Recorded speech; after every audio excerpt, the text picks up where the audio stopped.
안녕하세요. 중고차 코디네이터 엔카노리입니다. 오늘 소개드릴 차량은 K7 하이브리드입니다.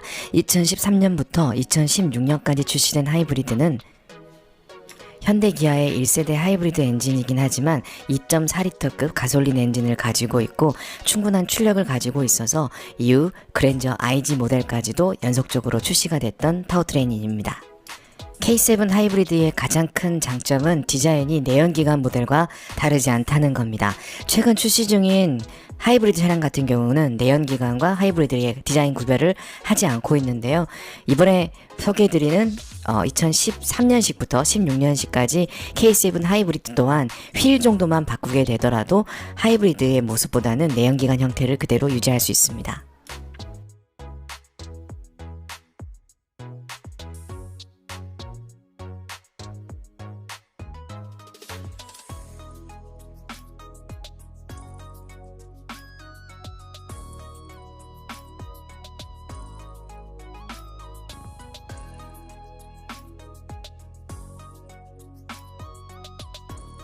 낮은 가격 순으로 한번 소개를 드리겠습니다.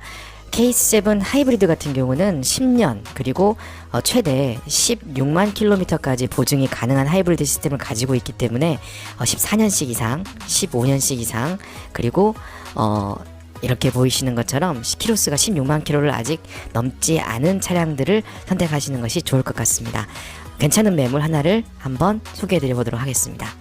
은색 모델이고 이 은색 모델은 K7 하이브리드 전용 컬러입니다.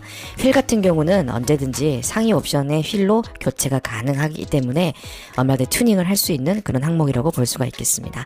당시에는 신형 기아 엠블럼이 들어가 있고요. LED 테일램프 그리고 선루프까지도 모두 들어가 있는 차량입니다. 휠 같은 경우는 금호 타이어가 들어가 있고요. 이 휠은 하이브리드 전용 휠입니다. 하이브리드 시스템의 모습입니다. 실내 모습입니다. 나파 가죽 시트가 적용되어 있고 핸들 부위가 가죽이 깔끔하게 유지가 되어 있는 모습을 볼 수가 있습니다. 슈퍼비전 클러스터가 들어가 있고요. 평균 연비는 10.9를 나타내고 있는데 아마도 시내 주행 연비인 것 같습니다. 카드키가 별도로 하나가 더 추가가 되는 모습이고요. 바로 어라운드 뷰 기능과 운전석과 동승석에 있는 통풍 시트가 들어가 있는 모습입니다. 매끈하게 관리가 되어 있는 나파 가죽이 굉장히 중요한 옵션 사항이라는 것도 체크해 두시면 좋겠습니다. 조수석의 위치, 조수석의 가죽 상태 또한 나쁘지가 않습니다.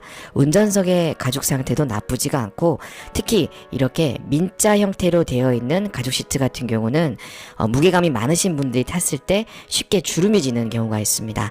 과거 시트의 모습이라고 볼 수가 있는데요. 최근 시트들은 퀼팅이 많이 들어가 있는 편이지만 이렇게 가죽이 많이 늘어나지 않은 차량을 선택하는 것이 만족도가 좋겠습니다. 네, 2열 공간은 거의 새 것과 다름이 없을 정도라고 볼 수 있겠습니다. 특히 핸들 부위 같은 경우 굉장히 깔끔하게 유지가 되고 있다는 점이 굉장히 중요한 포인트일 것 같아서 굉장히 점잖게 양복을 입고 차량을 타셨던 분들 아니면 여성분들이 운전을 했을 거라는 것으로 추측을 할 수가 있겠습니다. 어라운드 뷰 기능은 큰 차량을 운전하는 데 있어서 굉장히 중요한 기능입니다. 이쪽 부위 같은 경우도 굉장히 많이 깨끗한 모습을 볼 수가 있고요. 파노라마 선루프 기능도 막상 있으면 좋은 그런 옵션이라고 할 수가 있겠습니다. K7 하이브리드는 가격이 매우 저렴한 편입니다. 현재 나와 있는 가격은 1000만원 초반 혹은 중반 정도의 선택을 할 수가 있고요. 하이브리드답게 굉장히 좋은 연비를 즐기실 수가 있으면서도 휠 정도만 교체한다고 한다면 굉장히 중후하고 고급스러운 K7의 모습을 느끼실 수가 있습니다. 특히 K7 같은 경우는 디자인 자체가 패밀리 룩을 가지고 있기 때문에 크게 디자인에 대한 호불호가 없는 것도 하나의 장점이 될 수 있겠네요. 네, 지금까지 중고차 코디네이터 엔카놀이었습니다.